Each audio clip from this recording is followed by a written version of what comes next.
Hey guys, Dr. Holliday here again with Alisa Kaczorowski with AK Educational Consulting. Her company helps schools be more equipped for how to help children who have gone through trauma. And so today she is going to talk to us about how to have some de-escalation tips for a child who's having a tantrum. Yeah, so, a lot of kids will act out because they're not sure of a better way of communicating how they're feeling. So there's a lot of different things that we can do. A lot of this is trial and error too, because you may find that you use certain, strategies or techniques and your kid really just doesn't respond to them. And that's okay. So some of the things that you can do, some kids really need physical touch. So, hugging them or holding them closely is going to work for them. That's going to help kind of regulate their body, their emotions. Other kids really just need space, and they need a space to kind of go to have some silence. I have one of those of my own at home where she just needs, 15 minutes to go somewhere, and that's what helps calm her down. Some other things that you can try would be, there's an acronym, PBR, and it stands for pause, breathe, and respond. And what that means is when your child is having a tantrum, sometimes it's really hard as a parent to also stay calm yourself. I think we've all experienced that. And so the pause is for you. Kind of just don't respond immediately, take a deep breath, and then really, think through what your response is going to be so that you're not just kind of reacting. So it's a little bit of a more proactive response to a tantrum than just a reactive response. Mm-hmm. Again, helping kids, name and recognize their emotions once they're ready, perhaps not in the midst of a tantrum, but that's always going to be helpful once you do get them calmed down.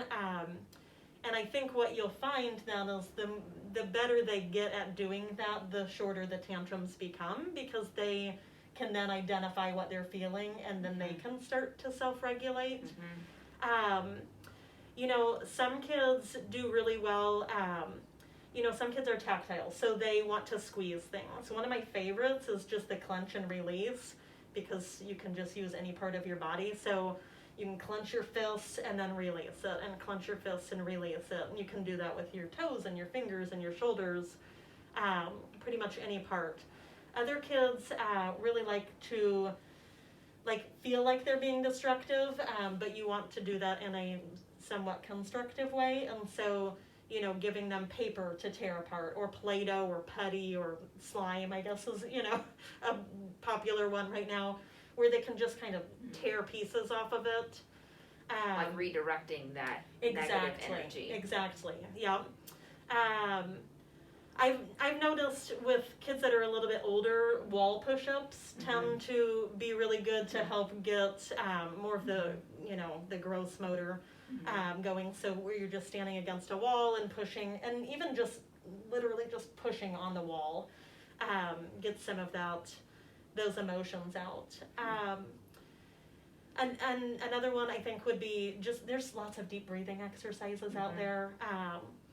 My favorite one, the one that we use most often, is just, I call it 5-finger breathing. And it's easy because your hand is right here. So as you use your other hand to kind of trace around your fingers, and as you go up, you breathe in, and as you go down, you breathe out. And then you can literally just keep going as many times as you want. And it is helping the child focus in on their breathing, which we know then can kind of help them regulate the rest of their body. So just breathing in and out.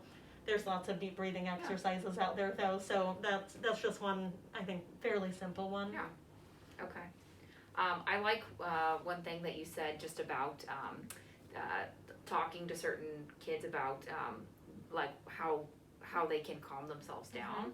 And I know that it can be helpful sometimes, because when a kid is like all the way up here and they just aren't listening to you, how do you bring them back down? And so it can be helpful to practice these things when they're in a calm state. How do you initiate that conversation with a child? Yeah, absolutely. So I think, you can do that in a couple of different ways. I know, for me personally, I do a lot of modeling with my own kids.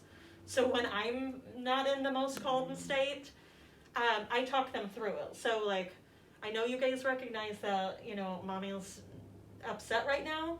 And so, these are the things that I need to do to help myself calm down.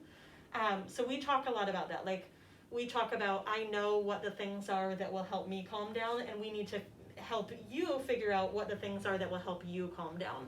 I think that's a big one.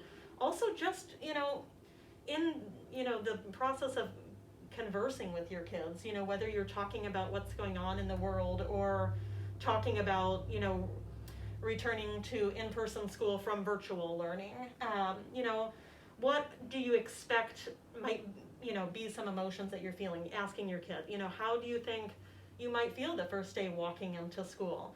What could we do if you are feeling anxious? Or what can we do if you are feeling sad because, you miss your mom and dad or your brother or sister? So I think you can do that even, because you certainly want to have those conversations when they're not, in the midst of being escalated.